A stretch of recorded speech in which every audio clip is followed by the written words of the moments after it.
cosas que no se hablan en un aula, en cualquier materia, en cualquier situación. ¿Está bien? Pode gravar? Doutora, como A sempre. última vez eu passava por aí. ¿Qué? Grábale. ¿Qué? Áudio. Na verdade, eu tava assim, mas Tá bom. Bueno, tá bom. Ok. Bueno, pessoal, lembrando que en el examen final va a abarcar todo lo que fue el contenido. Parece muita coisa, mas realmente não é tanta coisa assim. Porque finalmente, si vocês pensarem un poco, gran parte de lo que es la parte estructural del material genético es básicamente biología. Entonces no es necesariamente una cosa muy nova. ¿Está bien? Pero bueno, pero vamos a avanzar y vamos a intentar terminar lo más rápido posible para que ustedes puedan tener tiempo otra vez de volver a mirar, estudiar y prepararse. ¿Ok? Bueno, primeramente, doctores, lembrando como siempre dije, siempre, todo lo que es historia normalmente no entra. Porém, a única coisa, digamos así, de la historia que pudiera salir era un caso, ¿quién es considerado el padre de la genética moderna? Y en ese caso no podemos esquecer que es Gregor Mendel. ¿Ok? Eso no podemos olvidar, hasta porque justamente él fue lo que hizo los postulados de la herencia que hoy día conocemos como las leyes de Mendel. Claro. En ese sentido, pessoal, eso es lo único que realmente vamos a poder cobrar de lo que es historia, por así decirlo. ¿Está bien? Ahora, en el caso, pessoal, cuando hablamos de leyes de Mendel, principalmente, cuando hablamos de leyes de Mendel, pues, ¿qué no? ¿Se ve para afuera? ¿No, pero da para ver? Tá. Pero, ¿qué otro? Vamos a ver si es una semente. A Larissa também. Esse é o nome bonito. Larissa é da Rosa. Esse é tatuado. Precisa muito de filho? Muito bueno. Muito. Aí sim. recarregaram o celular aqui. Bueno, está bom. Doctores, de las leyes de Mendel, lógicamente nos vamos a poder cobrar las tres principales. La primera ley, la segunda ley y la tercera ley.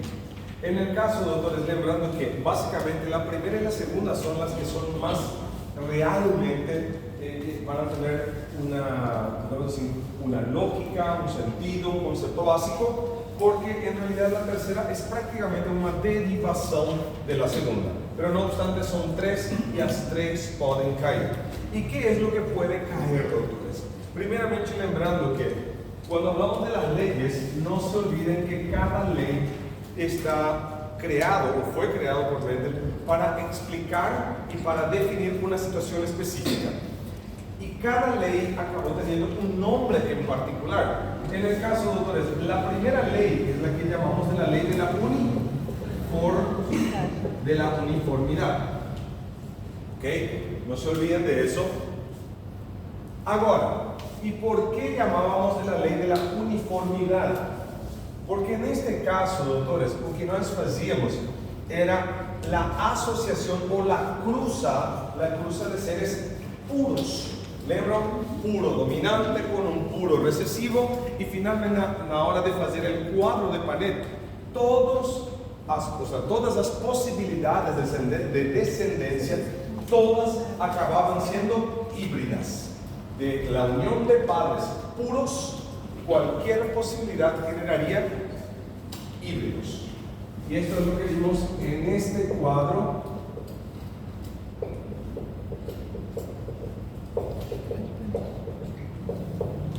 Como vocês poderão ver, pessoal, no se olviden que en la primera ley lo que nosotros vimos es que de la cruza de seres puros, olhem lá em cima, dois azão y al costado dois azinho, indicando que el progenitor de cima e o progenitor de baixo são puros. Puros. E até essa palavra puros, não se esqueçam que era uma palavra que o próprio Mendel estabeleceu em seus próprios postulados. Agora, em la segunda lei, aqui, doutores, já falamos de uma coisa, de la segregação. Primeiramente, pessoal, o que é segregação? Segregação é separação. separar, romper, dividir.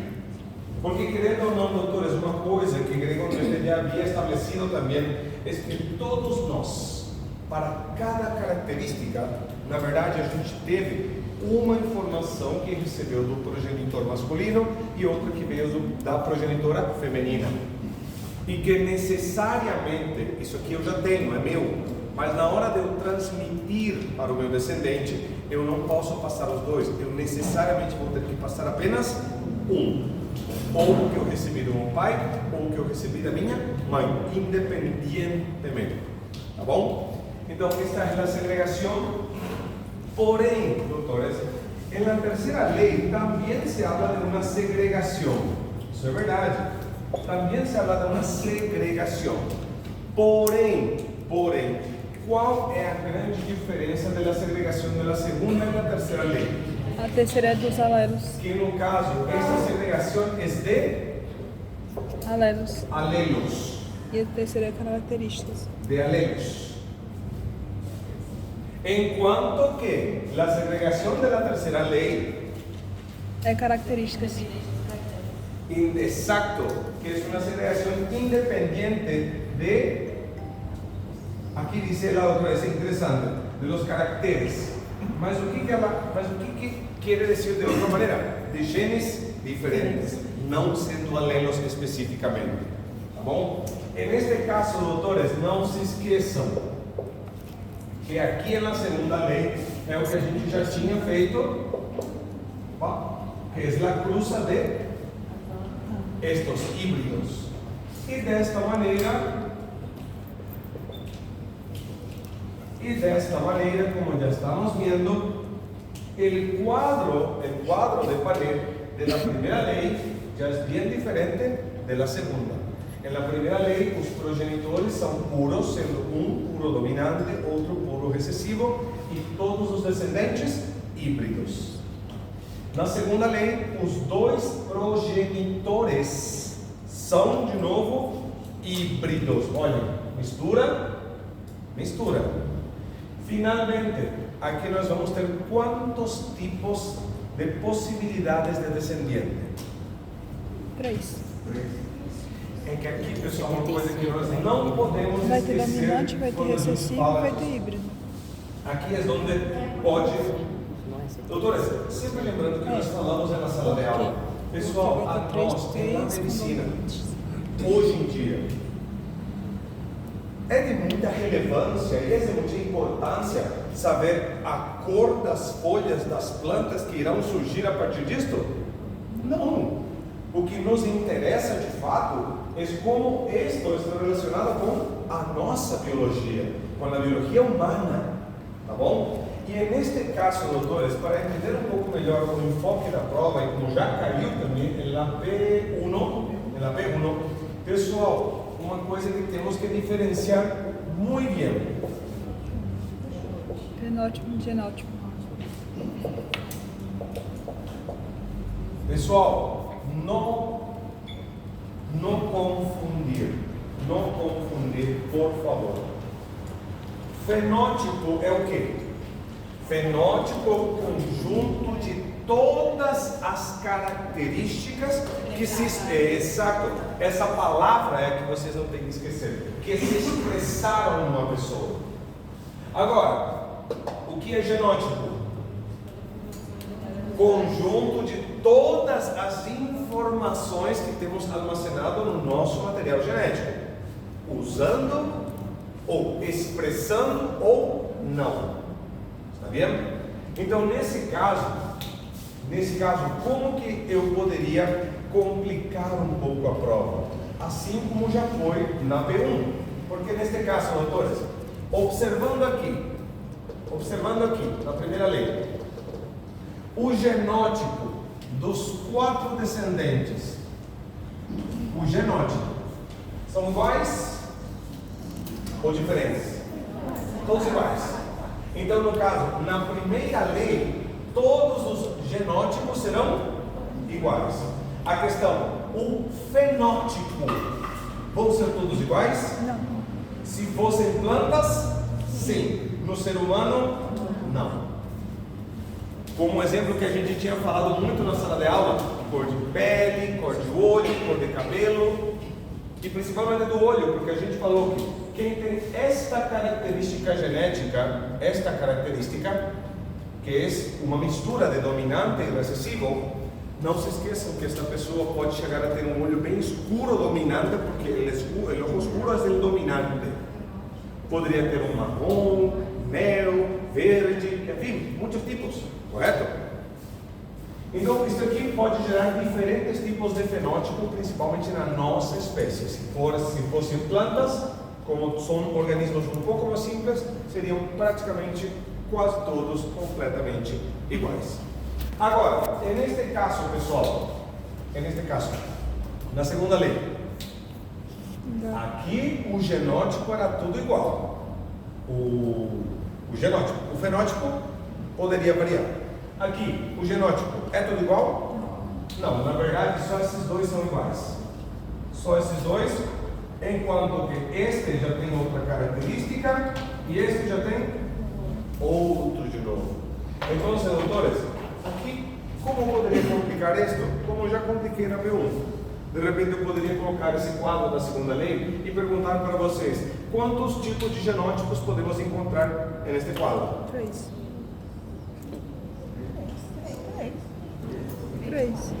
tipos. 3 tipos. Dominante, recessivo São e 4 possibilidades, correto? Mas esses dois são iguais, então se conta como uma possibilidade. Esse outro, 2. E esse outro, 3 possibilidades. Mas matematicamente, qual é o que mais tem chance? o heterozigoto. As zonas ímpares. Que na verdade, doutores, uma coisa que nós temos que lembrar. Assim como a gente tem que diferenciar a palavra fenótipo e genótipo, porque eu posso até perguntar também na prova, por conceito. Eu também tenho que diferenciar o que é puro E híbrido. versus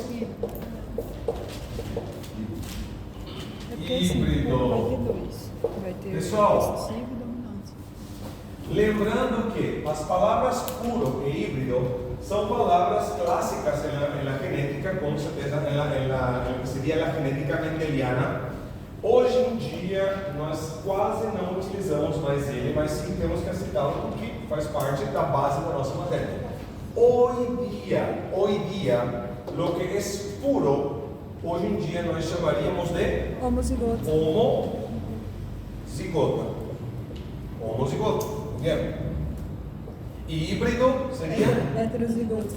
Opa. Heterozigoto. Bora.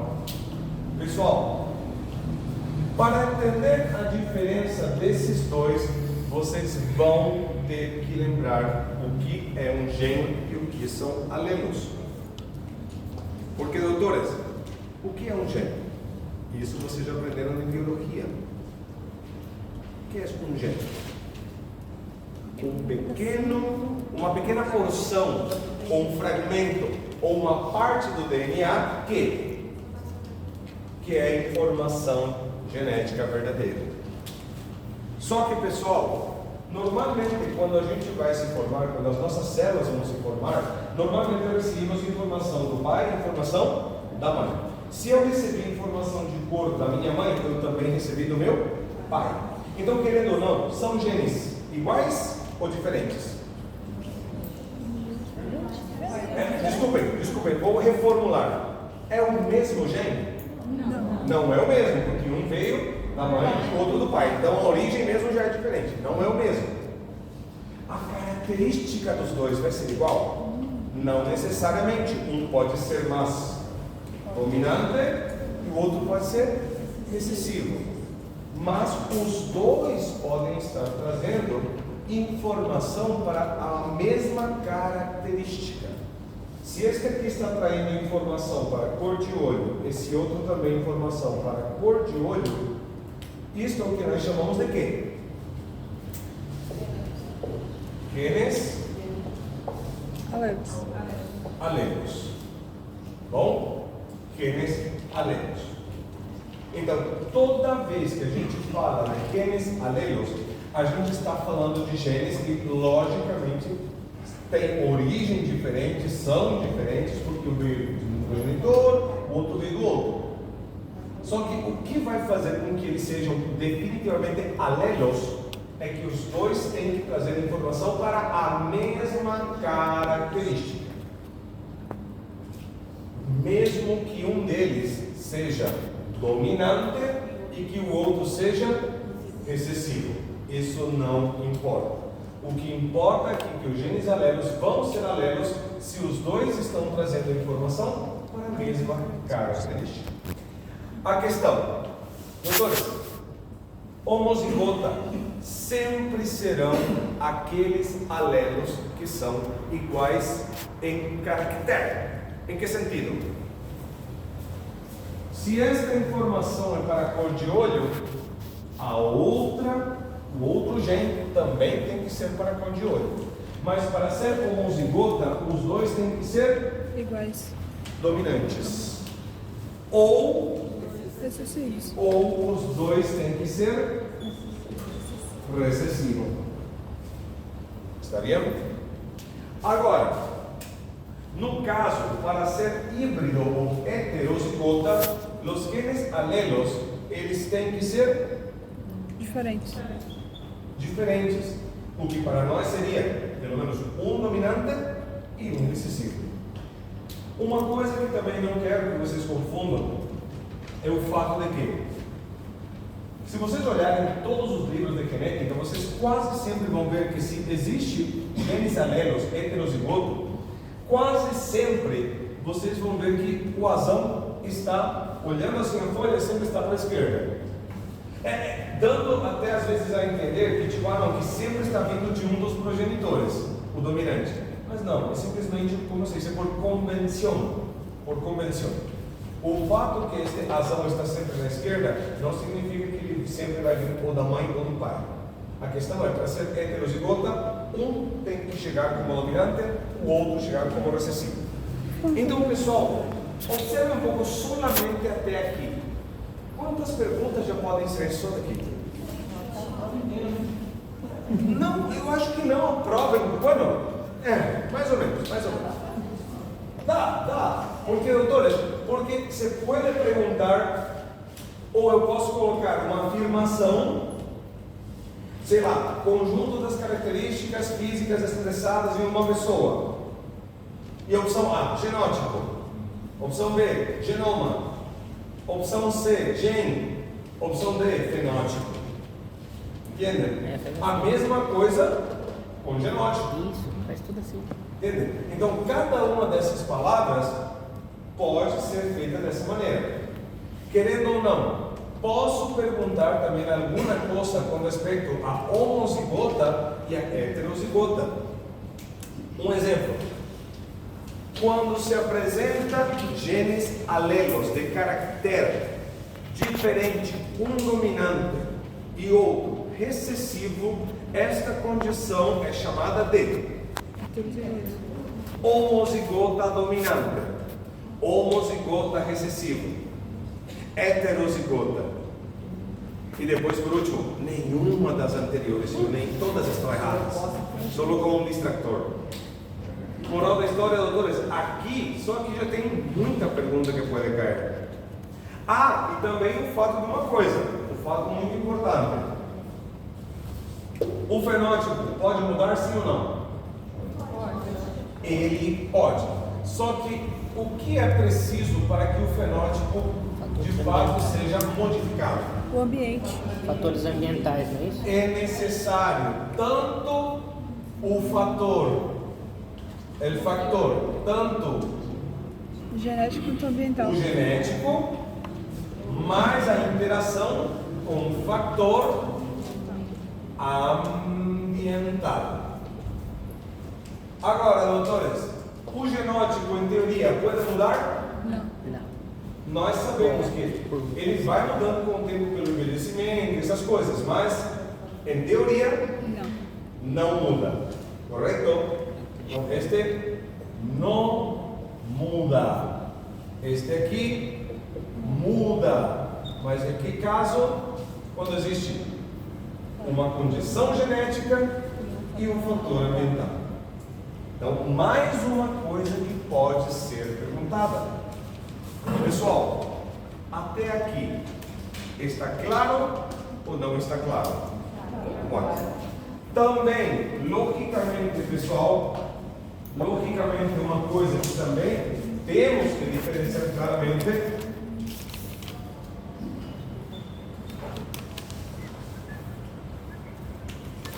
Não tinha acessível. pessoal, qual é a situação ou condição ou o que acontece quando nós temos um gene dominante? Que normalmente os genes dominantes são aqueles que se expressam independentemente do seu par, ou seja, do seu alelo, porque ele é dominante. Se do lado tiver outro dominante, ele se expressa. Se do lado tiver um recessivo, ele se expressa. Agora, qual é a condição de expressão quando se tem um gene recessivo? O gene recessivo sempre vai se expressar? Não. Não. Só se ele for totalmente. Se ele for. Só se ele estiver acompanhado do seu par, do seu alelo, que também tem que ser recessivo. Tá bom? Isso também, eu sei que foi perguntado em alguma turma, não me lembro em qual, mas lembrando que se já caiu, logicamente pode cair de novo. Lembre-se, é mentira, raio sim pode cair mais de uma vez no mesmo lugar. Tá bom? Vocês tomem cuidado. Hasta esta aqui, doutores. Que tal essa? Ah! Quase esqueci. O último. É 933. Tira essa parada aí. Quem lembra do quadrão? Do quadro grande? Eu lembro. É 9. Como fazíamos isso? Era. Amarelos e. Fazer cruzado. Doutores, vão ter que fazer razão, depois Azinho. azinho, brezão e azinho, brezinho. A mesma coisa repetir desse lado. Tem que fazer isso aí. Muito bem. Pessoal, lembram deste quadro? Muito bem.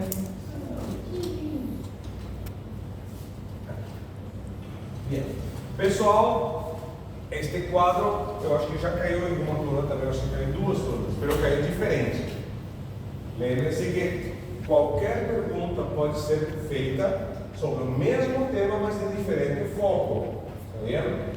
E neste caso, doutores, lembrando que eu posso solicitar que vocês coloquem um quadro completo e posso solicitar que vocês relacionem com qual lei.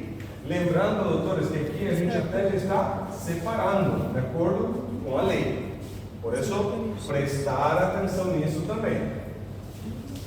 Posso pedir para vocês preencherem este quadro, que isso aqui não é nada diferente do que vocês vão encontrar em milhões de páginas de internet. Ok? Porque isso aqui é mundial, é universal. Isso aqui é universal, isso aqui não muda. Está vendo? E claro, doutores, normalmente quando a gente preenche tudo isso aqui, pelas leis de Mendel, não se esqueçam. 9331. O que era 9331? 9. As possibilidades de quê? As possibilidades de quê? 3 era heterozigoto verde, 3 era heterozigoto Só que aí está uma questão. Aqui a companheira, ela já dijo, só que ela falou o quê? Como ela disse, doutora? Liso e rugoso. Só que no caso, então, se ela está falando de liso, de rugoso, ela está falando de genótipo ou de fenótipo? Ela está falando de fenótipo. Então, doutores, essa regra 9, 3, 3, 1, ela fala especificamente de possibilidades de fenótipos, tá bom? Porque quero que vocês vão para casa hoje, tentem fazer de novo. Podem até olhar na internet se quiserem. Isso aqui é universal, não tem variação disso, não tem. É sempre a mesma coisa. Justamente por isso virou lei, porque não é imutável, é dessa maneira sempre. Agora, pessoal, desta maneira então, lembre-se, isso aqui, como você já sabe, é simplesmente a gente ir repetindo da esquerda para a direita e de cima para baixo, tá bom? E dessa maneira vamos preenchendo todas as possibilidades, tá bom? Está claro? Pessoal, isso aqui não precisa nem pensar muito, é só estou repetindo e vou organizando certinho, está claro? Pessoal, alguma dúvida em quanto a isto? Doutor, na parte de fenômeno, muda ele só vai ser 2, não tem mais nenhum que vai mudar o fenótipo. Na parte do fenótipo. Ok. O que vai mudar o fenótipo? É só o ambiente, a genética ou tem algo a mais que muda ele, que pode mudar o fenótipo? E normalmente, doutor, esses são os dois fatores, digamos assim, de uma maneira genericamente falando. Porque quando a gente fala de fator ambiental, aí pode ser muita coisa. Por isso que esse fator ambiental é tipo um nome genérico, mas que ele pode ser várias coisas. Tá bom? Doutores, até aqui, vão lembrar disto? Moral da história. O que constata esta primeira lei? Que independentemente que o descendente tenha uma cara de um dos progenitores, internamente ele tem alguma coisa dos dois. A segunda lei, o que explica? Que das minhas duas características que eu tenho de pai e de mãe, eu tenho que passar apenas uma. A pergunta é, qual dos dois tem preferência? Que for dominante. Qual dos dois tem preferência? Nenhuma. A chance é metade, metade. Ou é um ou é o outro, 50-50. Por último, se eu já transmitir para o meu descendente cor de olho, necessariamente eu também vou ter que passar cor de pele? Não, porque a segregação também é independente entre as características ou entre os caracteres. Totalmente independente. Independente em que sentido? Independente se é dominante ou recessivo. Não importa. O dominante vai ter 50% de chance e o recessivo 50% de chance. Não tem essa. Ok? Está claro? Bom. Pessoal, até aqui deu para entender?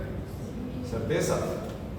Ela, a segunda lei ela é 50% porque ela tem chance de dar 50% pura e 50% híbrido, né? Poderia ser, porque na verdade aqui a metade é puro, só que um é puro dominante e outro é puro recessivo. E esses dois, de novo a metade, 50% híbrido. Dependendo do... seria um pouco de sacanagem, né? Mas eu acho que não, eu acho até que caiu uma prova assim. Não. Porque teve uma que caiu que era 75%. Eu acho que caiu, exato, eu acho que caiu, é verdade. Porque é sacanagem. Sacanagem, né, professor? Foi sacanagem, né? Sacanagem. Tá bom, pessoal, tá bom. Ok, pessoal, hasta aqui, vai na decoração. Foto? Tá filmando mesmo? Tá bom. Simpático. Bueno, vamos tentar avançar lo más rápido possível.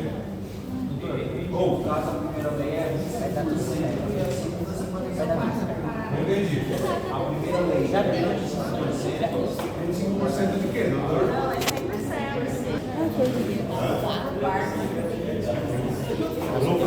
Na primeira lei todos eram híbridos, então 100% todos híbridos. Eu dou um jeito de levantar.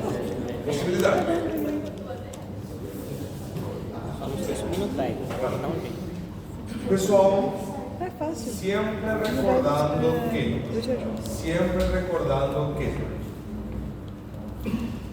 se alguém tem alelos onde um dele é dominante e o outro é recessivo, o dominante sempre primará. Se os dois são dominantes, beleza, dominância pura. Se os dois são recessivos, recessividade, perfeito. Mas e se de repente tem um gene dominante e um gene recessivo e o dominante não se expressa por completo e o recessivo não cala por completo? Como chamávamos essa condição onde os dois podem se expressar? O dominante um pouco menos e o recessivo um pouquinho. La codominância. Sim? Não esqueçam isso caiu na prova também. Não lembro em qual turma, mas pode volver a cair. Porque isso é coisa básica. Tá bom? Agora, pessoal. Que seria até na questão dos olhos, né, que o senhor tinha dito. Sim, assim mesmo. Pessoal, a segunda parte de genética, a segunda parte que também era um pouco extensa, é a parte da estrutura do material genético, a estrutura do DNA. E doutores, lembrando que aqui não estamos com biologia para poder falar de todas as organelas. O nosso foco aqui é DNA puro. E lembrando, doutores, que o DNA é material genético, correto? Agora, existe outra também que é similar, que é RNA. Qual eram as diferenças entre elas? Uma desoxirribose uma é duplo fito. Uma delas é de dupla cadeia. RNA é apenas uma. Sempre lembrando que DNA ela é completa e super extensa, enquanto que RNA é apenas Curta. um fragmento. Não vamos encontrar um RNA que vai ter toda a extensão de um DNA completo. Porque lembrando que, doutores, RNA ela teve que ter surgido a partir de um gene que era informação. Agora, o DNA por completo, ele em partes é informação e em partes é simplesmente estruturado. Ok? É nesse sentido, pessoal, uma coisa.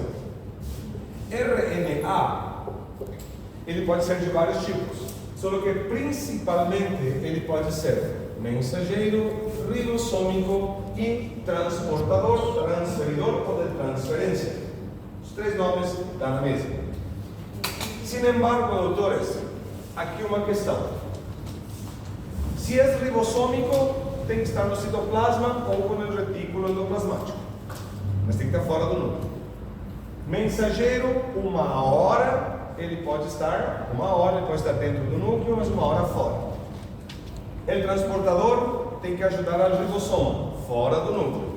O que significa que o RNA é o que pode, de fato, é gerado no núcleo, mas depois ele sai. O DNA, que pode ser de dois tipos, não se esqueçam: nuclear e mitocondrial. Muito bem. O DNA nuclear ele está completamente impossibilitado de sair do núcleo. Ele tem que estar sempre no núcleo.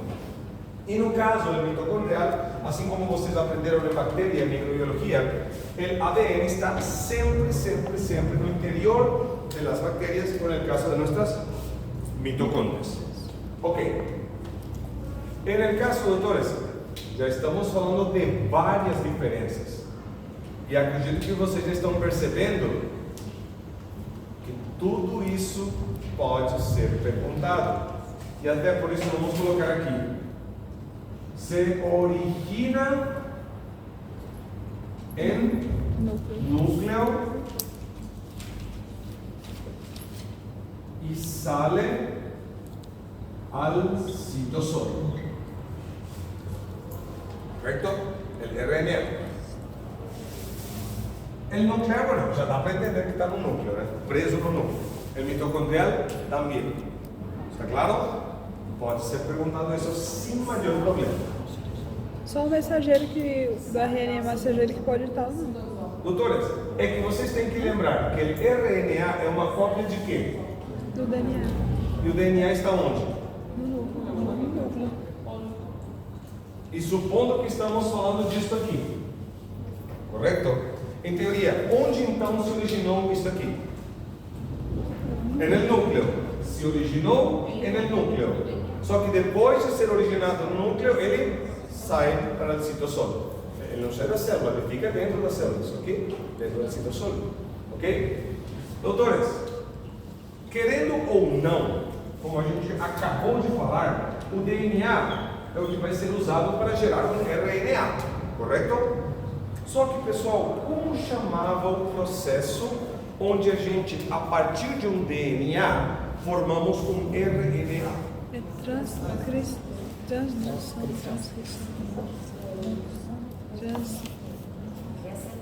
transcrição. Por quê? Negativo. Para fazer aquela que você colocou na prova. Não. O que vocês não têm que confundir é quando é utilizado principalmente um RNA mensageiro para formar proteínas, este processo que chama Tradução. tradução. Não confundir. Tá bom? O primeiro é transcrever. É que eu já falei para vocês. O que vocês fazem na prova, transcrever a prova do colega na prova de vocês. Repetindo a definição de transcrição. A transcrição é o processo onde é tirada uma cópia parcial do DNA, que na verdade é uma cópia dos genes, só do gene. Lembrando, doutores, que não se faz RNA de parte estrutural, só de gene, tá vendo? Enquanto que a tradução é o processo de formação de proteínas ou sequência de aminoácidos usando como base um RNA mensageiro, tá vendo? Por isso, não confundir essas situações. Agora, uma questão também, doutores, que com certeza temos que lembrar. Saúde? Pessoal, tanto DNA como RNA tem que estar formado por Nucleotídeos. nucleótidos. Não confundir com nucleócidos, porque nucleócidos é só a base nitrogenada com o açúcar e sem grupo fosfato. Isso até eu acho que foi pergunta de biologia, se não me estou equivocado. Pero bueno, a questão, doutores, só que qual era a diferença de nucleótidos de um ADN e de um RNA? Não se esqueçam, doutores, que no DNA nós vamos encontrar nucleótidos com adenina, com guanina, com timina e também com citosina. Enquanto que no RNA nós vamos encontrar adenina, sim, guanina, sim, citosina, sim. A grande questão, timina vai ter? Não. Em vez de timina vai ter? Uracilo. Moral da história, doutores, estamos mencionando já muitas diferenças. Muitas diferenças. Isso aqui, doutores, é de praxe. Isso aqui caiu nas provas parciais. E ambos são açúcares. É a única coisa que geralmente o senhor tinha que ter. Logicamente, sempre lembrando, doutores, que o açúcar ou o carboidrato também não é igual. Porque del RNA es ribosa. Y del DNA, Desoxirribose. desoxirribosa.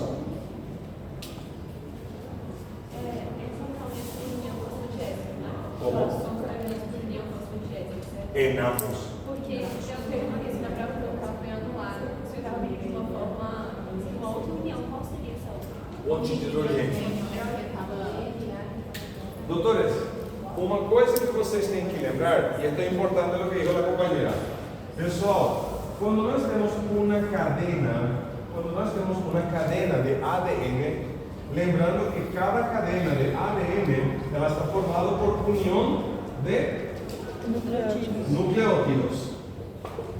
Na verdade, aqui deveria ser bases nitrogenadas. É isso que eu achei. Porque os nucleares seriam. Sempre lembrando, doutores,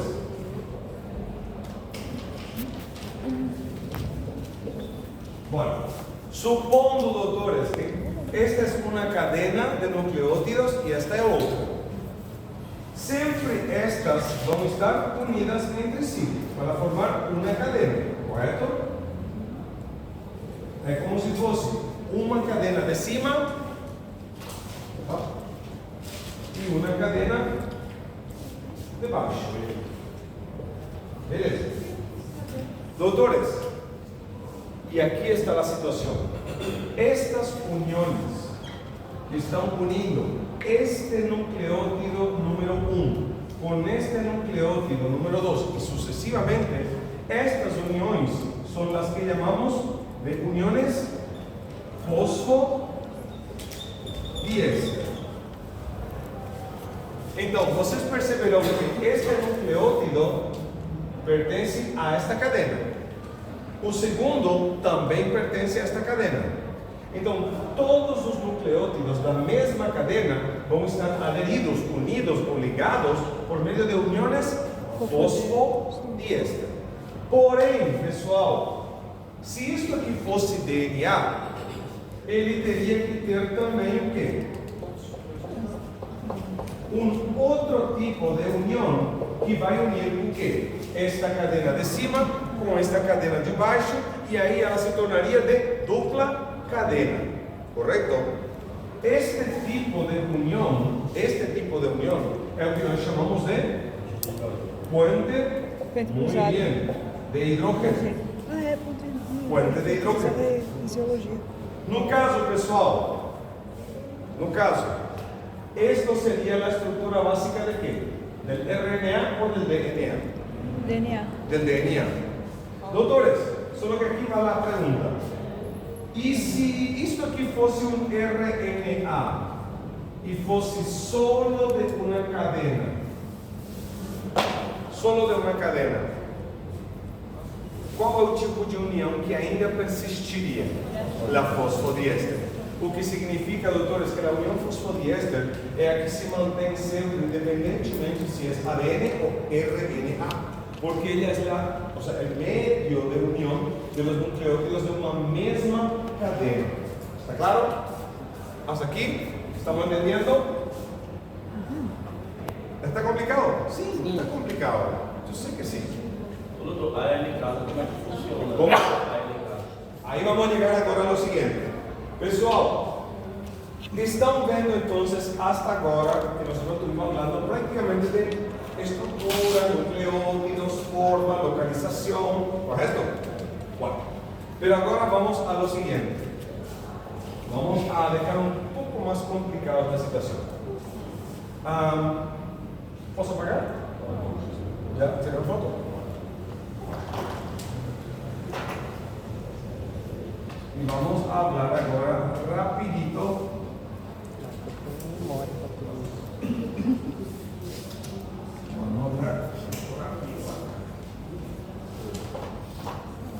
Pessoal, outra vez deixamos aqui nosso DNA.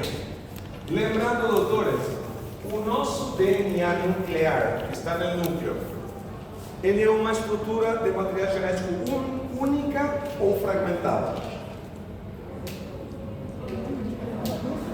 O DNA nuclear único. Nuclear. Não, O DNA que está no núcleo de nossas células é uma estrutura única ou são vários pedaços de material genético? fragmentada. Entonces son fraccionados. ¿Y cómo se llaman esos fragmentos grandes de material genético? Cromosomas. Muy bien. Muy bien. Doutores, ¿cuántos cromosomas tenemos normalmente dentro de nuestro núcleo celular normal? Eu falei, para essa quantidade. Tá bom. Temos 23 pares ou 46 cromossomas individuais, dos quais vocês sempre têm que lembrar que 22 pares, um par. O que era isso aqui, pessoal?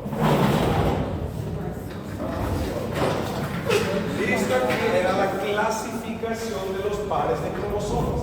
Lembrando que os 22 pares, os 22 primeiros pares, não esqueçamos, são os chamados autossômicos ou Somáticos.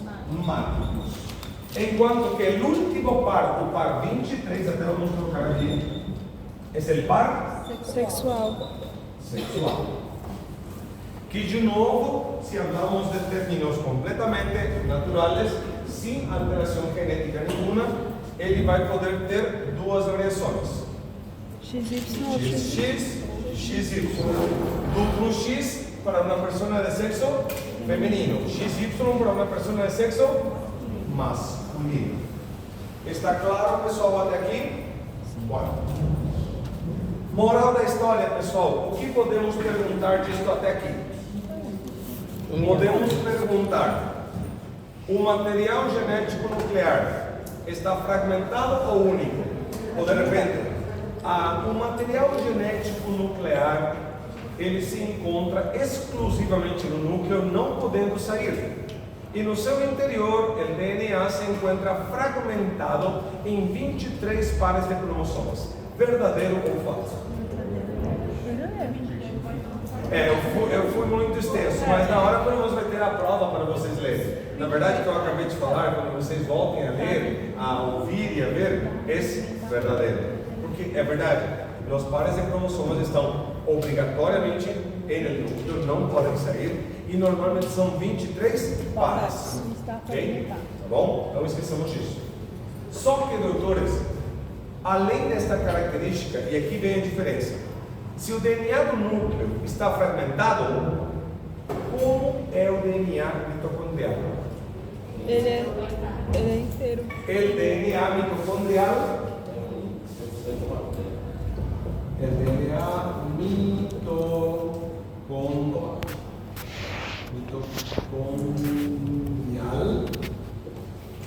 ele é único. Outra coisa, el mitocondrial é desnudo. O que significava que era desnudo? Desnudo, literalmente em português, é nu. É 100%. Aí está. Normalmente o DNA mitocondrial ele não está associado com proteínas. Lembrem-se, doutores, que nosso DNA ele tem que estar enrolado em uma estrutura, uma proteína, um octámero. Desculpem, não é exatamente assim como deve ser, é tipo um sanduíche em quatro partes. Mas que nesta parte, doutores, não se esqueçam que isso aqui é o que nós chamamos de nucleosomas. E a parte de los nucleosomas, doutores, é justamente a parte do DNA que está enrolado nestas proteínas. Assim como já disse a companheira, então significa que o DNA do núcleo está associado a proteínas, enquanto que da mitocôndria, não. Outra questão muito importante. O DNA mitocondrial é completo reto. O que significa? Não tem nada de informação vazia ou sequência de nucleótido inútil. Tudo é informação. Viu? Tudo é informação. Sin embargo, doutores, en el DNA nuclear, nós já vamos encontrar duas partes principais. La Eukromatina e cromatina e la heterocromatina. heterocromatina. Um núcleo só, né? Pessoal, nesta situação, uma coisa que temos que lembrar.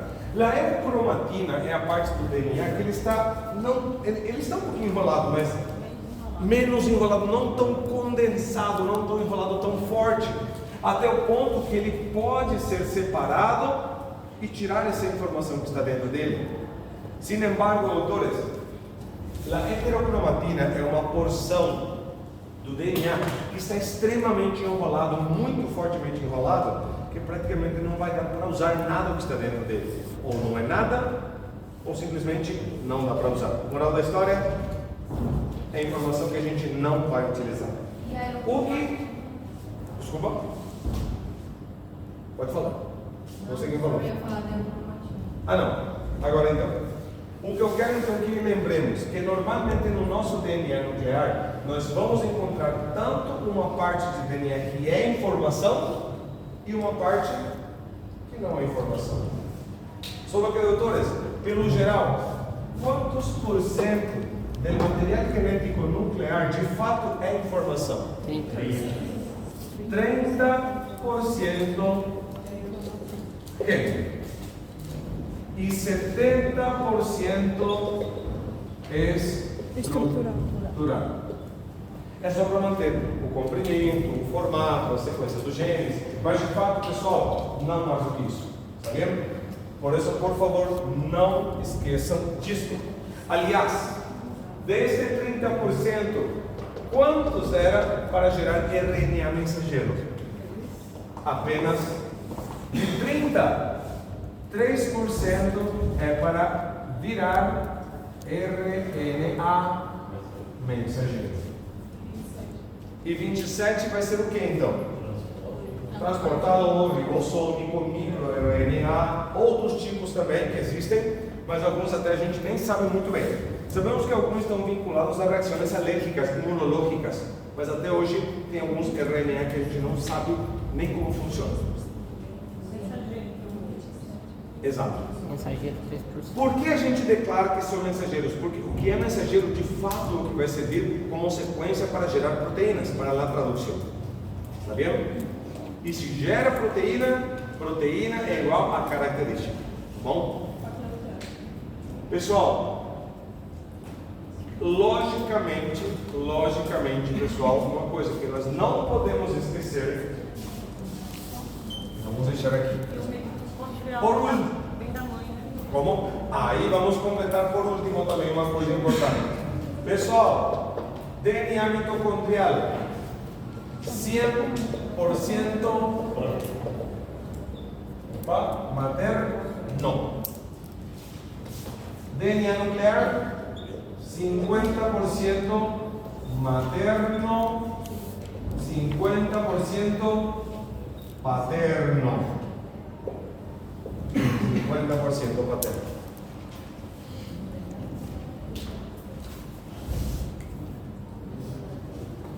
Bora. Pessoal, não esqueçam disso. E agora, doutores, uma coisa também que nós não podemos esquecer. Centrômero, telômero.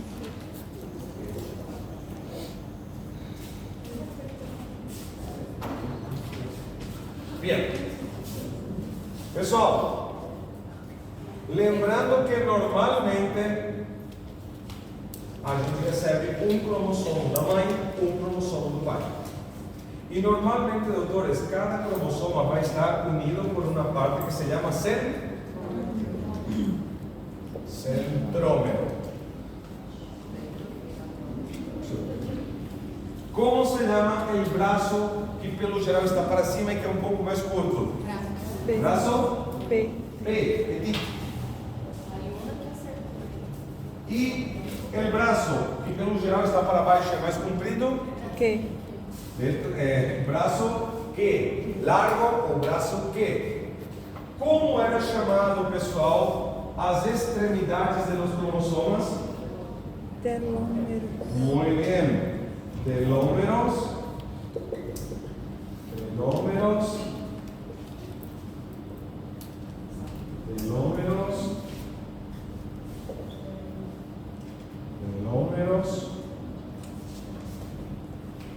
E por último, a classificação dos cromossomos pela localização do centrómero. Por que tem gente rindo aí? Tá arregaçando o capacete do motoboy, coitado.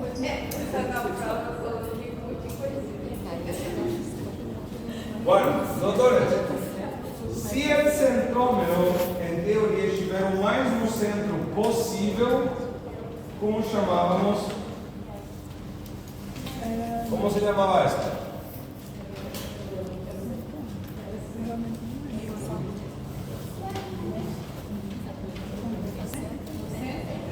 No centro. Muy bien. Se o centrómero está bem no centro, este cromosoma se cataloga como um cromosoma metacêntrico.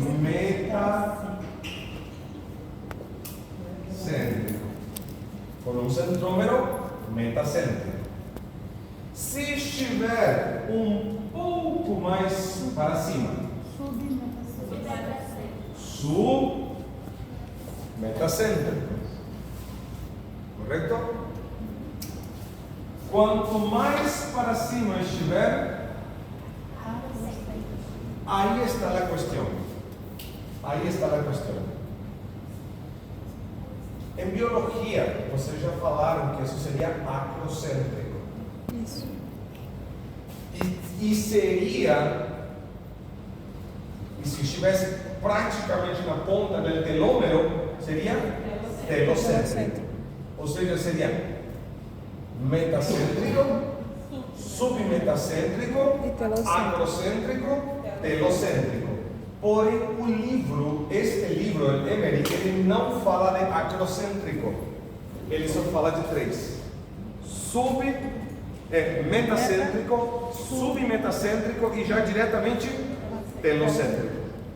Tá bom? Então, se chegar a cair alguma coisa por isso, lembrando, acrocêntrico não abrange o nosso livro esta parte, ok? El de biologia sim. Vai cair.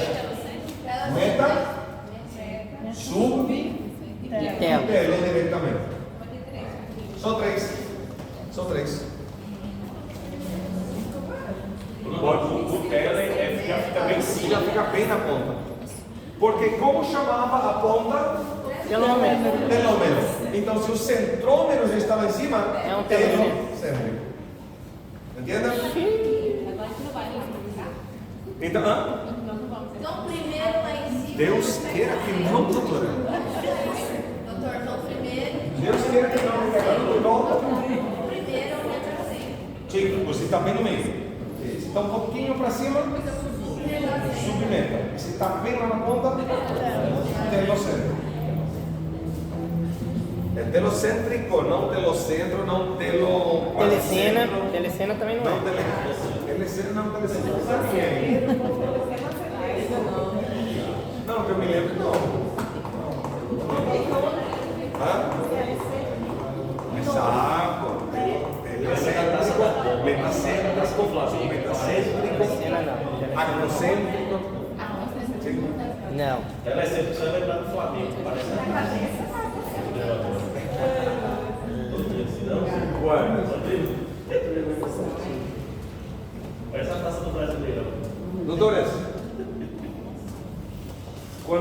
perguntas a tirar aqui?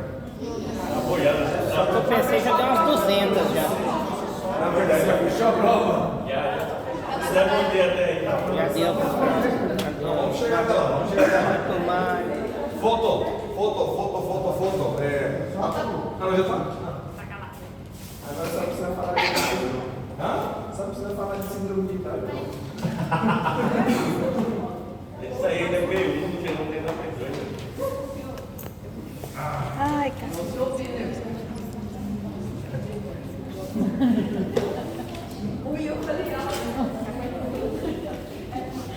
Você fez muito falta ali. Ai, meu Deus. Tá bom. Doutores, hablando de la parte conceptual, clásica, Mendel, leyes, estructura del ADN, lembrando, doutores, que uma hora, assim como a gente viu, a gente falou da transcrição. Só que, doutores, uma coisa que a gente não pode esquecer é que existe também o que é a duplicação. Mas também na transcrição também existe. Lembrando, doutores, que só para antes de passar a lo que já é mutação, sempre lembrando que, da maneira como a gente acabou de ver agora, Ainda tá nisso.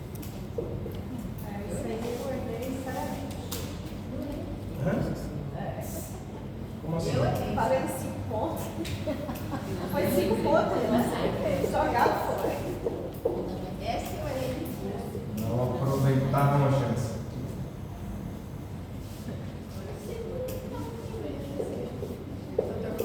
Que isso, Deus? Pessoal, sempre lembrando que uma cadena de ADN, se ela vai duplicar ou se ela vai transcrever, o que significa duplicar? Duplicar. É tirar uma cópia. Idêntica. Sim, mas como assim uma cópia? Uma cópia idêntica. É algo Uma idêntico. cópia total. É. Uma cópia total do DNA pé a pá, do começo até o fim. Isso é duplicar. É. Ok? Agora, e a transcrição? É uma Vai tirar cópia uma também. Vai tirar uma Essa mas é ela uma vai, cópia ela vai tirar só o necessário. parcial, pequena, só do gene. Enquanto que a duplicação é de tudo. Informação, não informação, tudo. O 100% vai ser tirado uma cópia. Certo? Lembrando, e aí respondendo a pergunta da Felipe. Na duplicação, mesmo ela sendo todinha, mas tem que trocar, né? No caso, a primeira coisa que tem que acontecer, estas duas cadenas que estão completamente unidas, elas vão ter que primeiramente se soltar, se separar. Só que, doutores, para que elas possam se soltar, o que a gente precisa aqui? Helicase. Helicasa, porque essa é a função da helicasa. Porque ela é para quebrar a ponte. Na helicasa, o que faz é isso, ele vai quebrando o quê? A ponte de hidrógeno. Los puentes de hidrógeno. Vai quebrando los puentes de hidrógeno. E desta maneira, doutores, logicamente,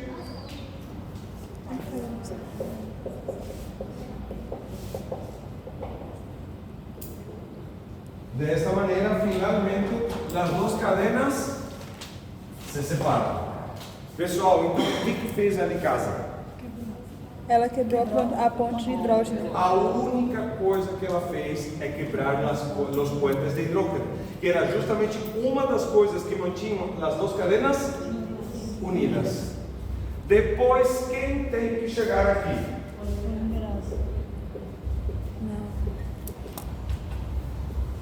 Pessoal, se disse DNA polimerase, é porque vamos fazer o quê? Transcrever ou duplicar? Duplicar. Essa é a questão. Se diz DNA polimerase, é para duplicar. E se chegasse de repente uma RNA polimerasa? Isso aqui é para quê? Geral. Para transcrição. Transcrever. Está claro? Então não confundam, por favor. DNA polimerase para duplicar. RNA polimerase para transcrever. Mas nesse caso, o que nós queremos agora é usar a DNA polimerase. Queremos duplicar. E neste caso, o que vai fazer a polimerase? Simplesmente completar de novo esta cadena.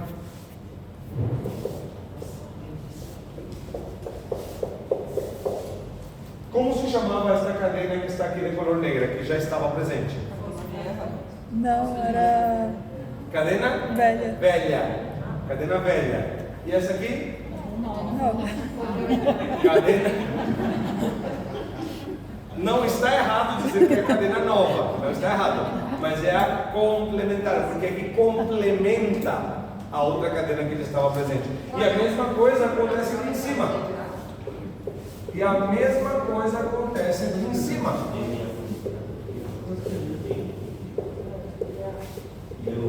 Que é o contrário do velho. De novo. Muito bem. Aí, doutoras, finalmente, então, o que a gente acabou fazendo graças à la helicasa e também à la ADN polimerase? Uma duplicação. Duplicação.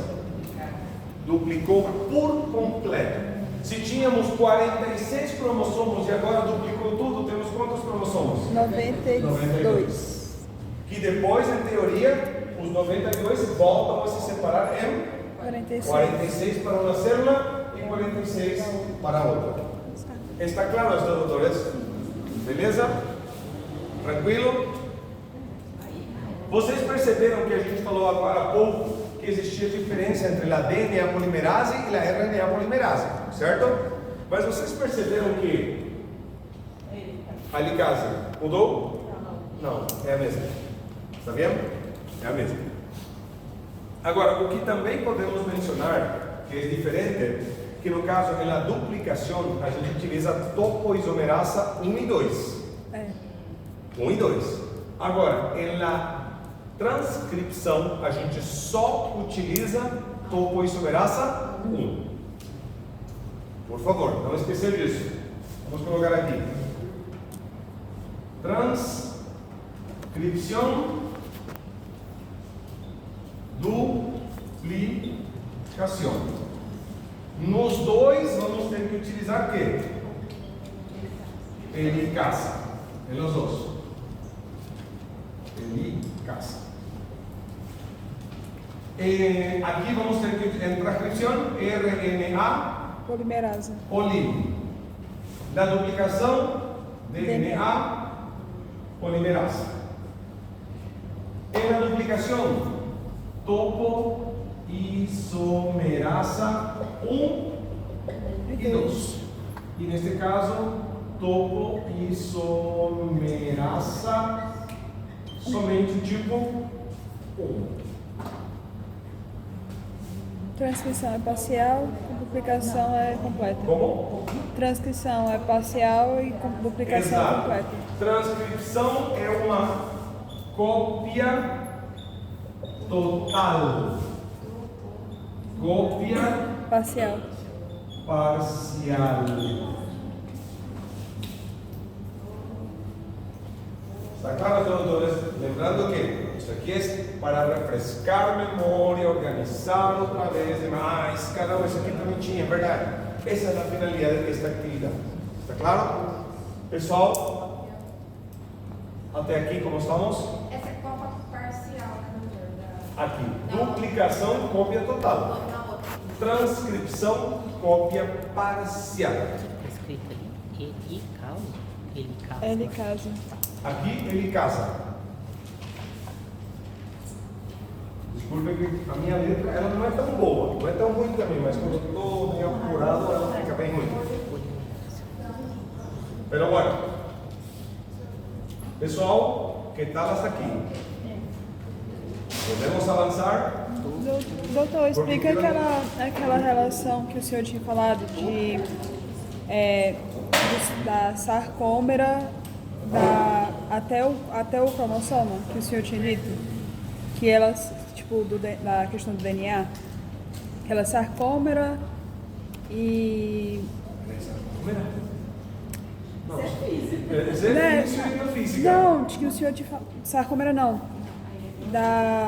Que ela chega da. Tô misturando. Mas ela da questão que o senhor tinha falado até do cromossoma, que são até criar o DNA completo, que o senhor tinha falado. Que são as partes que o senhor tinha mostrado. Uma imagem pra gente que ela fica. Ela vai por Pode partes. ser que o que eu posso estar imaginando que seria isso tem uma Parece que você imagem onde está mostrando somente a cadena de DNA. Isso. Que no caso a cadena de Não sei DNA, como, a gente já falou que ela pode ser, o sea, ela se chama cromatina. Cromatina, Cromatina. isso. Mas a cromatina, ela tem duas partes, a super enrolada e a não tão enrolada. A não tão enrolada, que tem informação, é eucromatina. Isso aqui. A que é muito enrolada e não dá para usar é heterocromatina. Mas enfim, a cromatina ela vai se enrolando nas proteínas, lembrem? Nucleossoma. Essa parte mesmo. Sim.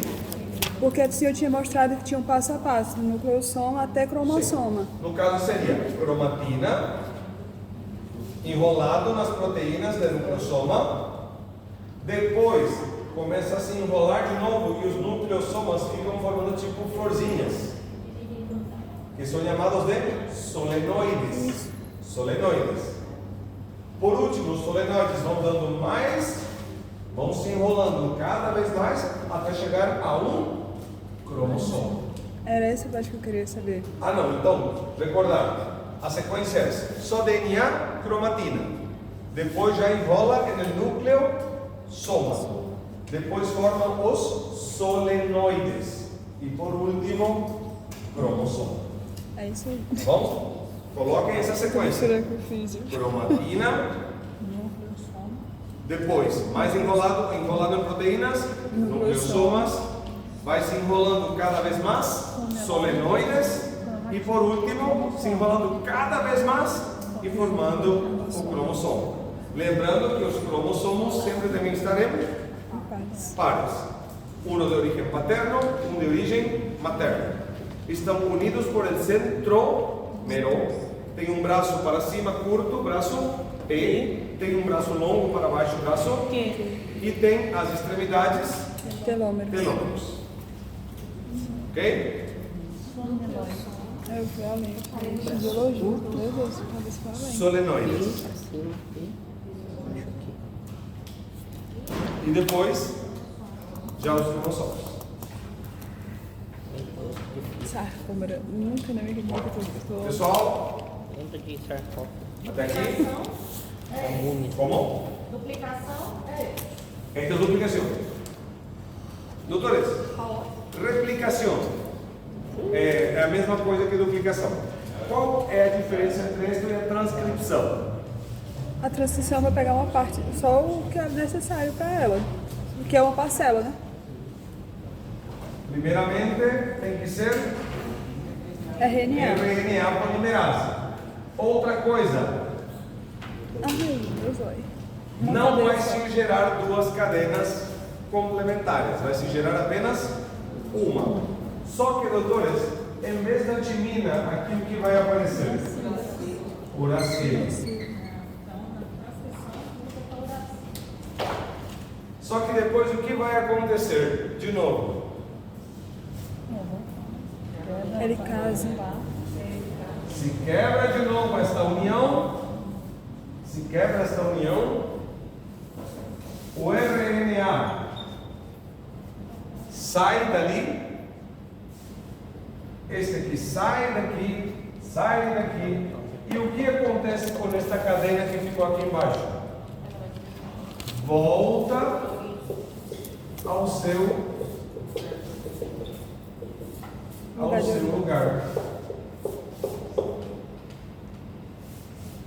O que significa, doutores, que na transcrição as duas cadenas estavam juntas, se separaram por um momento, tirou a cópia só de um, a cópia foi embora e depois eles acabaram se unindo de novo. Moral da história, a quantidade de cadenas não mudou nada. Simplesmente tirou uma cópia parcial, pequena. Essa é a resposta. Esse seria essa Substituiu. Aí seria isso. essa de baixo. Este já seria o quê? Ó, Este seria o RNA, enquanto que o de cima continua sendo o DNA. Está claro, pessoal? Bueno. Pode pedir tamanho dos códigos? Como? Claro! Obrigado. Obrigado.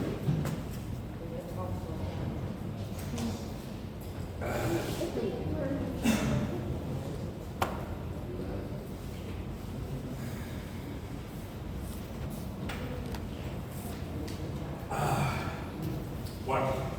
Pessoal, acontece que, vamos supor que este é um RNA Mensageiro. mensageiro, tá bom? Quando esta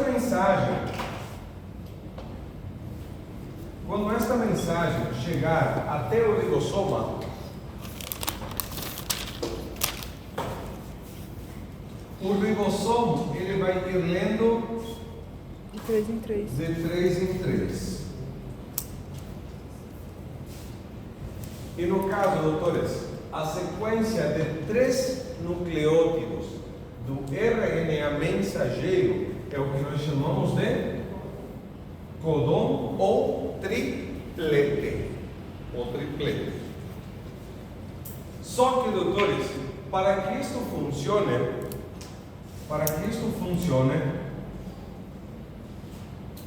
tiene que venir un RNA transportador e ele tem que ter em sua sequência,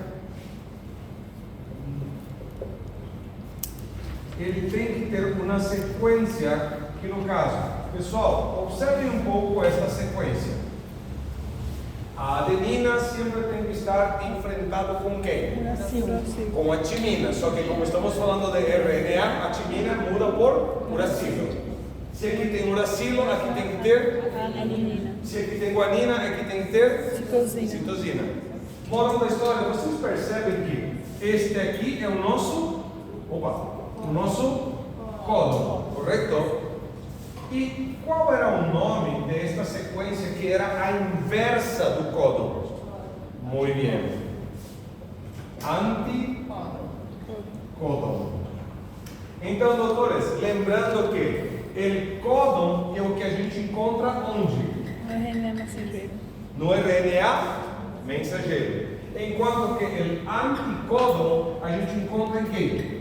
Transportador. No transportador. Está bem?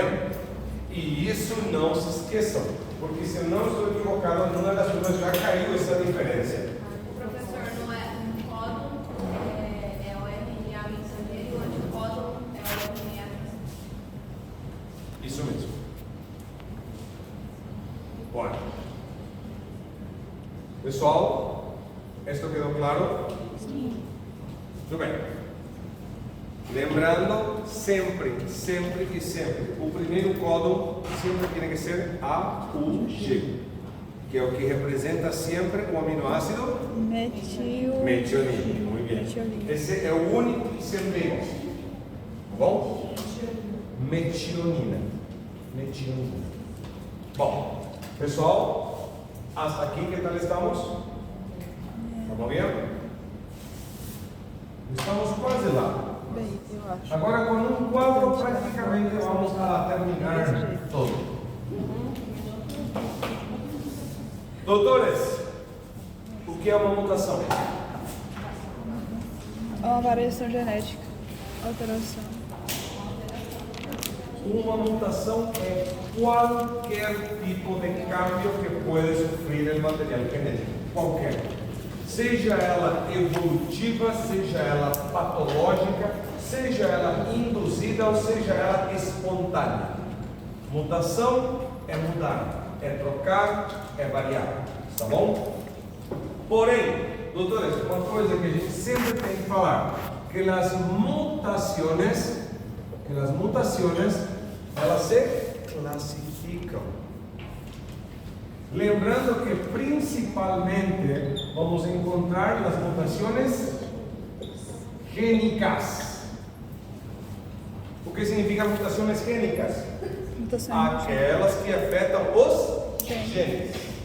Mas também, pessoal, nós temos mutações que são aquelas que chamamos cromossômicas.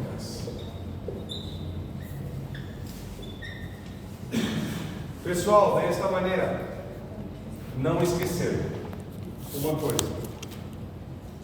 Normalmente, as cromossômicas são aquelas que de novo vão se dividir em estruturales e também aquelas que são chamadas de numéricas. Bom, aqui vamos para o seguinte. Pessoal, mutações gênicas, pelo geral, elas afetam unicamente que? Genes. Não afeta parte estrutural. O que significa que ele só vai afetar alguma parte daqueles 30%. Lembram? Só isso. Sin embargo, quando a gente fala que uma mutação é cromossômica, significa que ele já é de maior envergadura. Ele consegue alterar bem mais, podendo afetar não somente a parte de informação, sino que também pode deletar, eliminar por completo até a parte estrutural. Então, isto aqui afeta aquele 30%. As cromossômicas podem afetar 100% de um cromossomo, tanto a estrutura como o gene. Está claro? Bom, só que aqui, pessoal, uma coisa que nós temos que lembrar. As mutações gênicas são várias, são muitas. E normalmente, doutores, aqui nós vamos encontrar várias causas. Porque quando a gente fala de mutações gênicas, a gente pode falar daquelas mutações onde são afetas apenas um gene. E como é chamado quando é afeta apenas um gene? Monogênica. Muito bem. O que significa, doutores, que pode ser monogênica, pode ser oligogênica, poligênica.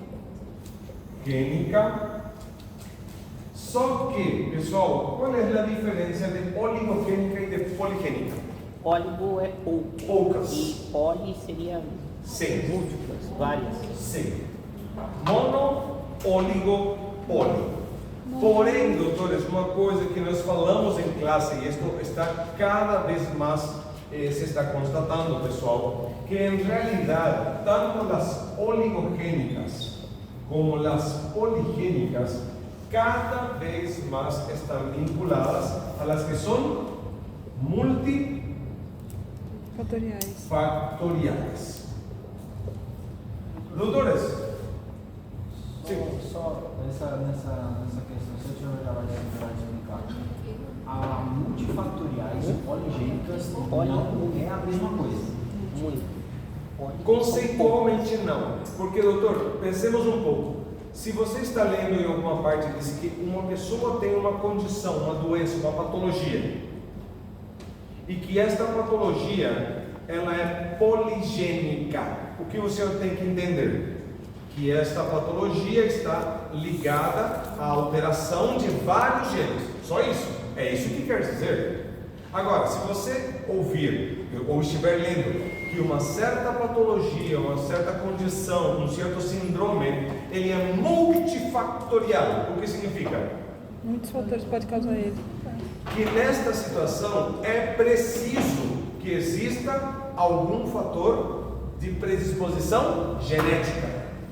Aqui nem estamos falando de quantidade, aqui só estamos falando, é preciso um problema genético, ou uma predisposição genética, mas, sobre essa predisposição, também o que tem que existir? Um fator ambiental. É que nem a gente falou também na sala de aula isso, por exemplo, o caso de câncer de pulmão. Necessariamente, qual seria um dos fatores mais predisponentes para ter câncer de pulmão? Fumar. Hoje em dia isso está mudando de novo. Hoje em dia tem gente morrendo muito rápido por esse pendrive. Vape. Pode estar matando muita gente, pessoal. Cuidado. Tá bom. Enfim, mas a pergunta vamos lá no cigarro. Toda pessoa que fuma tem câncer de pulmão? Não. Por isso, doutores, há que entender aqui. Quando a gente fala que uma condição, doutores, multifactorial, a única coisa que quer dizer é que tem uma certa quantidade X, muito, pouco, bastante, de gene alterado ou predisposição genética, mas tem que estar em contato, tem que haver um contato com um fator ambiental. Só isso. Então, multifactorial ele não fala especificamente, diretamente de quantidade. Só fala que tem que haver uma interação. Gene, predisposição genética, ambiente. Ok? Agora, doutores, até aqui, uma coisa que a gente falou, doutores, sobre as enfermidades monogênicas, que elas poderiam ter duas situações bem diferentes. A gente falou que quando há uma alteração monogênica, ela pode estar vinculada a um gene dominante ou pode estar vinculada a um gene recessivo. Doutores, que uma coisa que vocês não podem esquecer. Quando nós falamos que aqui temos uma mutação monogênica que afeta o gene dominante, pergunta: se esta pessoa tiver um gene dominante alterado e um gene recessivo, esta pessoa vai ser doente ou sadio ou portador? Não, ele vai ser doente. Porque é predominante. Ele vai O ser. gene dominante é o que está trazendo a patologia. É doente. Então ele vai ser doente. Porque ele sempre vai se expressar, né? Agora, e se tem um gene dominante alterado e outro gene dominante não Sadio. alterado? Vai ser doente, sadio ou portador? Portador. Porque ele pode ou não se expressar. Doente também. Pode até ser um pouco menos do que o caso anterior. Nesse caso, o único que vai ser sadio por completo é aquele que vai ter os dois genes recessivos. Pessoal, esse foi qual caso que a gente falou na sala de aula? Do nanismo. Está claro? Do nanismo. Agora, doutores, e se alguma alteração genética estiver relacionado com o gene recessivo? Nesse caso, tendo um gene dominante normal e um recessivo alterado, essa pessoa vai ser o quê? Portador. Este é o que vai ser portador. Se for uma pessoa que tem os dois genes recessivos e um deles alterado, Vai ser doente. aqui. Os dois são recessivos. Só que um deles alterado. Doente. Só que Doente. menos. Enfermo. E por último, doutores, e se tiver dois genes dominantes? Sadio, sano. Moral da história, doutores, não se esqueçam de esta comparação. E por quê? Porque uma coisa temos que lembrar: quando tem genes dominantes, eles se expressam. E se temos um gene dominante, e se ele for o responsável por uma condição ou patologia, possivelmente essa pessoa tem muito mais chance de ser o doente. Se for recessivo, aí existe a chance de ser portador. Então, por favor, não se esqueçam disso. Quando o monogênico está vinculado no gene dominante, só tem duas chances: ou é doente ou é sadio. Se for uma alteração monogênica e vinculado a agente recessivo, aqui é onde ele ainda pode ser portador, doente ou enfermo, ou sadio. Aqui tem 3 possibilidades. Aqui só tem 2. Está vendo? Bora. Vamos, rapidinho. Pessoal, recordando que quando nós falamos de mutações cromossômicas estruturais, aqui pode entrar todas aquelas variações que a gente já falou. Como que, por exemplo, uma delas que a gente falou bastante, translocação, deleção, o que mais poderia ser? Duplicação, estrutural. Pode ter tudo isso aí. inversão, pode ser muita coisa, tá vendo? Mas o que sempre vai se manter quando a mutação é cromossômica estrutural? O que sempre vai estar no parâmetro normal? A quantidade de cromossomos. A quantidade de cromossomos não vai aumentar nem diminuir. Tudo vai estar de maneira normal, em quantidade. Porque, doutores, aqui o que está falando? Que vai ser. Aqui já está falando claramente que o que vai mudar? O número numérico. Aqui é quando a quantidade de cromossomos vai subir, vai diminuir. Só que, doutores, aqui é onde a gente também encontrava uma questão. Porque as numéricas, elas voltam a se dividir em 2 tipos. As euploidias, que no caso, euploidias poderiam ser haploidia, triploidia,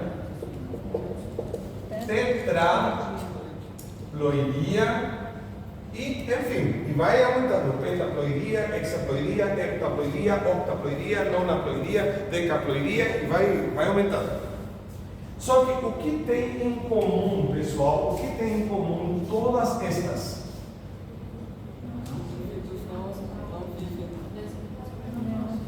Não tem chance de sobreviver, não tem chance de nascer. Todas essas mutações são tão graves, a alteração numérica é tão intensa que não tem como formar-se o corpo corretamente. Aqui, pessoal, onde existe um pouco mais de chance? Em las aneuploidias. Em las aneuploidias. Ok? E neste caso, doutores, quais são as possibilidades? Monossomia,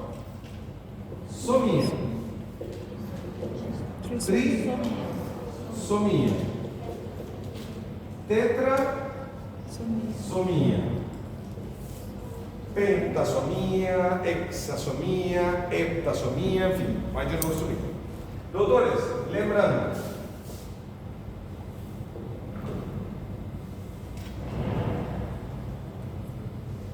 de novo, doutores, lembrando que se estamos falando de uma aneuploidia verdadeira, que acontece em um cromossoma de los pares somáticos, lembrando que monossomia, de novo, pelo geral, não nasce.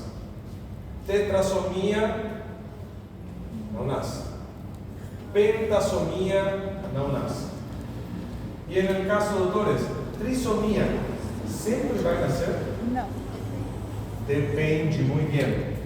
Quando ele afeta principalmente os últimos pares de cromossomas somáticos, tem um pouco mais de chance. Quando afeta mais perto dos primeiros, é quando de novo não tem chance. Está vendo? Então vamos lembrar dessa sequência. E neste caso, doutores, lembrem-se do que a gente já falou principalmente. Down, Eduardo, fatal. Lembrando que, doutores, Down é trissomia dele, Eduardo e fatal, que poderiam acontecer por Tem. Trisomía, que é lo mais comum. O que mais vai produzir um síndrome de Down, Eduardo Fatal, são trissomias. Só que do 18, do 13 ou do 21.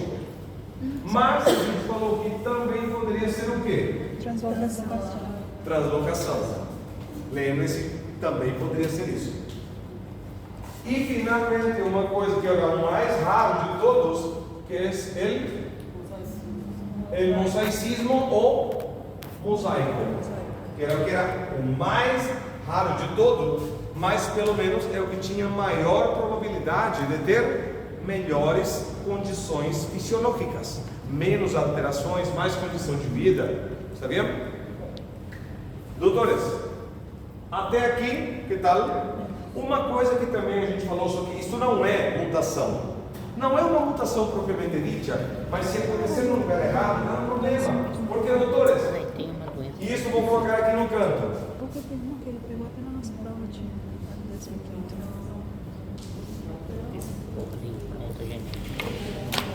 Pessoal, o que é a impronta genômica? A impronta genômica, doutores, primeiramente, é um processo patológico ou natural? Natural. É natural. Segunda coisa, ela é específica para certos genes ou ela é completamente aleatória?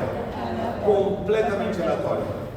Então ela é natural, ela é aleatória e normalmente é por meio de um processo de metilação. O que vai acontecer com o gene que sofre uma impronta genômica? Ele não vai conseguir ser expressado, ele vai ser bloqueado, ele vai ser inutilizado, ele não funciona mais. Existe sim ou não? Existe. Pode ser transmitido ao descendente? Pode. E o melhor de tudo é que quando é transferido, a metilação ou a impronta é transferida também? Não. Lembrando que a impronta é individual de cada corpo. Um gene improntado, ele sim pode ser transferido ao descendente. E ao ser transmitido, ele não vai transmitir a impronta, a não ser que se repetir no corpo do filho. Isso sim seria complicado. Doutores, só para completar também isto. Doutores, qual é a diferença?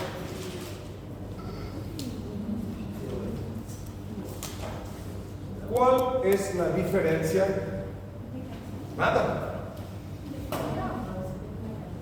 Mas não quebrou, né? Que celular é seu? Não, mas que celular que é? Com esse barulho não quebrou?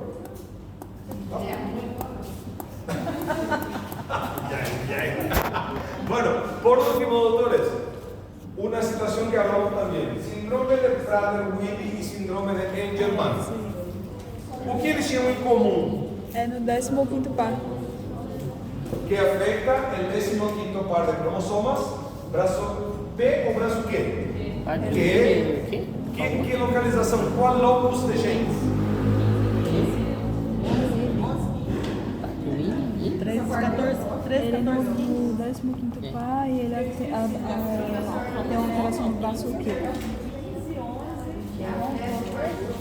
Lembrando que o síndrome de Prader-Willi e o síndrome de Angelman, eles vão afetar a los genes que se encontram no 15º par de cromossomos, no par 15, braço longo ou braço Q, locus ou localização de gene 10 até o 13. Ok? Só que, pessoal, se afeta o mesmo lugar de gene, qual tem que ser a condição? Qual tem que ser a condição para que se gere um síndrome de Angelman ou um síndrome de Prader-Willi? Pessoal, olha, prestem bem atenção. Podem ser muitas as maneiras. Pode ser muitas as maneiras. Uma impronta pode gerar um deles. Só que, pessoal, uma coisa que outro dia eu falei para um aluno, acredito que ficou um pouco mais claro para ele. Pessoal, vamos deixar bem claro. Qual dos dois, pelo geral, tem uma limitação neurológica um pouco maior? O Angelman ou o Prader-Willi? O Angelman. O Angelman é o que tem uma condição neurológica um pouco mais limitada, tá bom? Tá bom. Então vamos lembrar disso. Angelman é um pouco mais limitado, Prader-Willi um pouquinho melhor, tá bom? Tá bom. Pessoal, pelo geral, quem é mais tapado, homem ou mulher? Homem, muito bem. Mulher. Você só não aceita, Não, mas é homem sempre é homem. mais tapado. Quero arrumar briga. Você só não aceita, mas é homem. Bueno, pero doctores, miren, presten atención. En el síndrome de Angelman tem muito do pai tapado e menos da mãe. Por isso ele é mais limitado. Prader-Willi tem muito da mãe e menos do pai tapado. Então ele é menos limitado. Tem muito da mãe. Prader-Willi tem mais da mãe e, logicamente, se tem mais da mãe, tem menos do pai. E se tem menos do pai, Ele é menos é menos limitado. Por isso, Prader-Willi. Se tem muito do pai e falta o da mãe, ele é mais limitado. Angel. Por que eu estou falando isto? Não, claro que é para memorizar. Por quê? Porque, doutores, vamos lembrar de uma coisa que a gente falou, que era a dissomia uniparental. Quando os dois cromossomos vêm do mesmo progenitor, o que significa que um deles mandou 2 e o outro mandou 0. No caso, se a gente recebeu e olha assim, uma dissomia uniparental do pai, então recebeu mais informação de quem? Pai. Então tem menos de quem? Da mãe. Ele vai ser mais ou menos limitado? Mais limitado. Mais limitado? Angelman. Entendi. Se recebeu uma dissomia uniparental da mãe, os dois veio da mãe, tem muito da mãe, pouco do, ele é mais ou menos limitado. Então é Prader-Willi. Vamos dar o seguinte: recebeu informação da mãe, recebeu informação do pai. Em teoria, Normal. tudo certo, né? Mas o da mãe agora sofreu o quê? Impronta. Então o que ele perdeu de novo? Perdeu de quem? Da mãe. O que está sobrando? Vai ser mais ou menos limitado? Vai ser mais. Então vai ser? Mais. Angelman. Eu sempre falo o nome.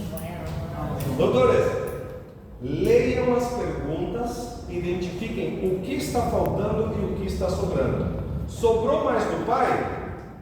Vai ser mais limitado. Angelman. Sobrou mais da mãe? Menos limitado. Prader-Willi. Só que aí vocês vão ter que ver o que eu vou colocar na prova. Tá vendo? Só lembrar disso. O que está faltando é o que vai definir. Certo?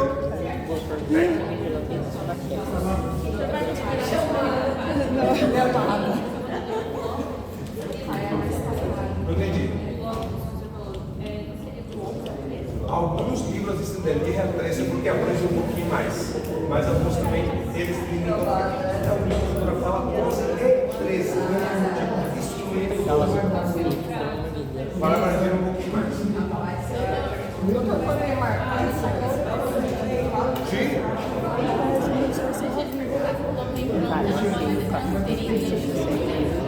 Não, que por exemplo, eu posso ter um gene que foi implantado e eu não consigo usar esse gene. Mas quando eu passei por uma filha, esse gene estava bloqueado, ele foi passado e o meu filho pode ser que não. O que significa que a gente transfere o gene implantado, mas a gente não transfere com um bloqueio. Só que o Gabriel pegou Transfere tudo, ele né? O Gabriel, ele sempre faz isso. funcional. Dá Agora, pra ver, ele pegou se dentro da celulinha dele, do corpinho dele, ele bloqueou também, isso já é coisa dele. Olha, pessoal, 15, 10, 13. E alguns vêm também com 11, 13. Tá bom? Por isso, qualquer um dos dois, e alguns até abrangem até um pouco mais que o 15.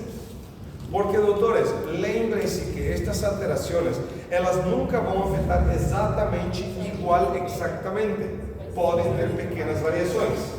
Até isso. Estou aprendendo mais ou menos. Isso é o que, professor? Desculpa, 15, 11, 15, só para mim entender. O 15 não muda. O que não muda. O que pode haver pequenas variações é del 10. O mais que usamos é del 10 al 13. Tá bom? Fiquei confusa. É a alteração do anjo. Del ángel ou del prata. Aí começa a ver que é Aí está o problema. Só que, dependendo do que faltou, se foi mais do pai ou mais da mãe, aí é que vai definir. Acabou o anjo e passa comigo também. No mesmo lugar. No mesmo lugar. Não, é os dois. É os dois, é para os dois. Só que aí só vai mudar a origem do que está faltando. É só marido. Mas tá bom. Pessoal, hasta aqui?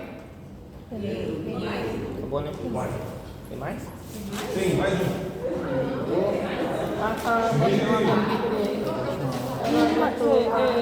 Me mata de uma vez. Me mata de uma vez. 7 folhas. A prova tem que ser Caramba! 7 folhas. Imagina se toda a prova fosse só 7 folhas. Não, aqui eu Ah, que maravilha. Muito bem. Pessoal, Ai, meu Deus, quando eu Sou penso. grávida, pelo amor de Deus. Eu ainda tenho que ir pra academia hoje. Eu ainda tenho que ver o aluno Gabriel. Eu ainda tenho que resumir o aluno Gabriel. fala green.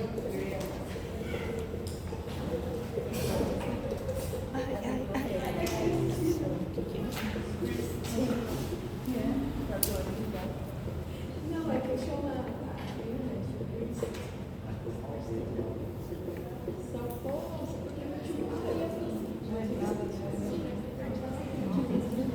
Disseminação.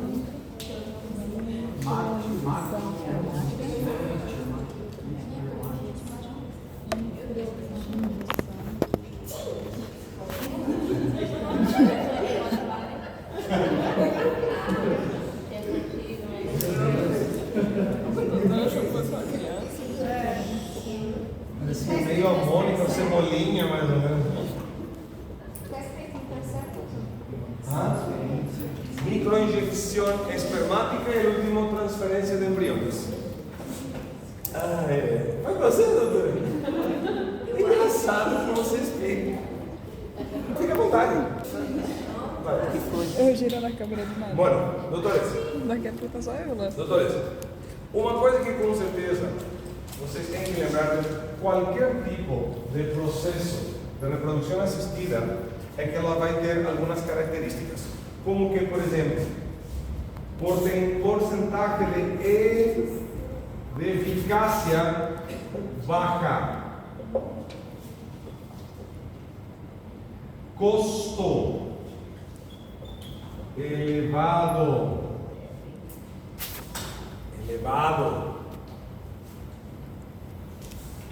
tratamento, além de tudo, tratamento muito longo. E no caso, doutores, lembrando que a inseminação é um processo de introduzir semen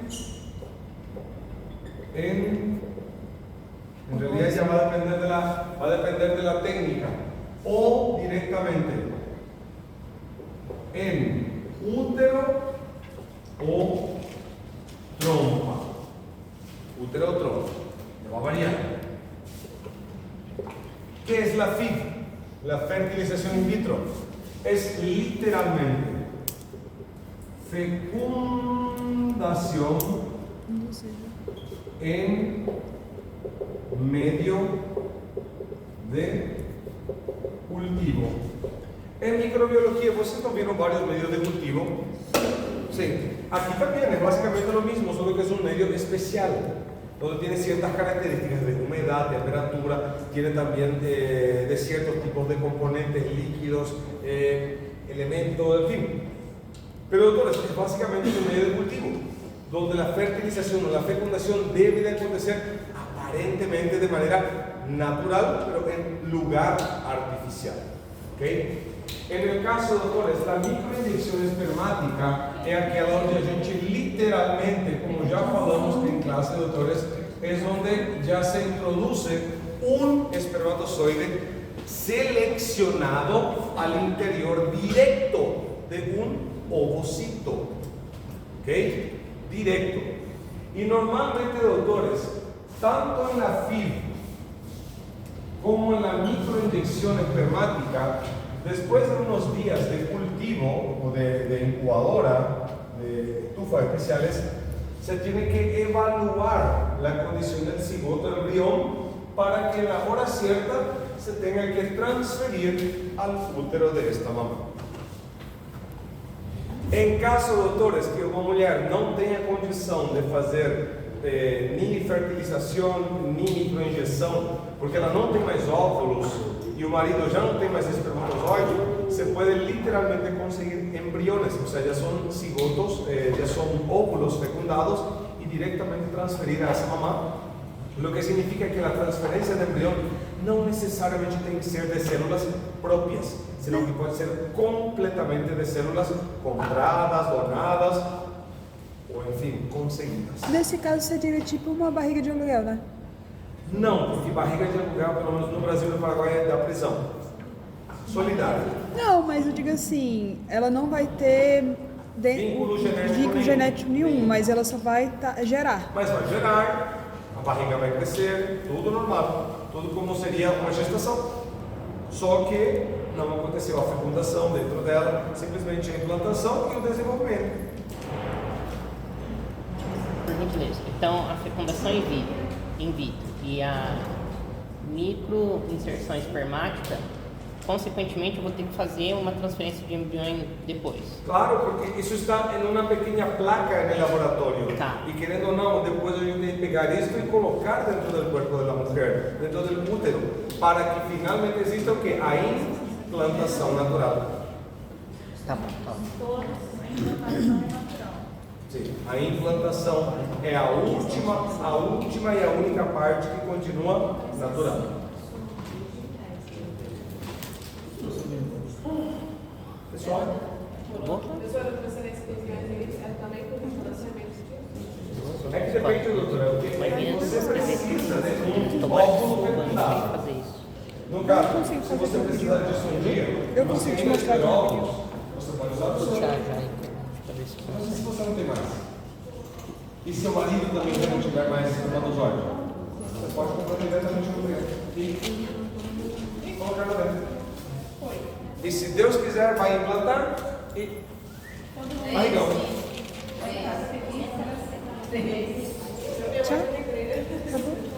Bueno, pessoal, esto es repasão de todo o contenido. Por favor, no dejen de aprovechar el tiempo que les resta, ahora es 8 horas 15 minutos. Ainda podem descansar uns 15, 20 minutos e depois continuem estudando aqueles que vão fazer prova, aqueles que não, podem descansar o dia de hoje ou estudar outra coisa, não sei.